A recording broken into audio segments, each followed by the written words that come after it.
So I'm going to do a few things. I'm going to update you on Medicare audit activities. You know, there's a reason why pain management keeps coming into the radar of the government. And we'll walk through kind of how does pain management become a hotspot?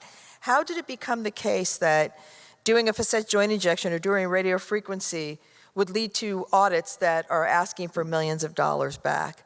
And so I want you to understand how those issues come up, because the bottom line for both me and Amy, what we like to do the most is we like to help practices before they get in trouble.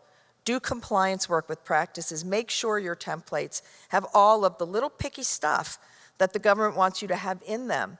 Because as you'll see as we walk through our presentations, unfortunately, it's not a matter of if you end up being audited. It's just not. It's a matter of when.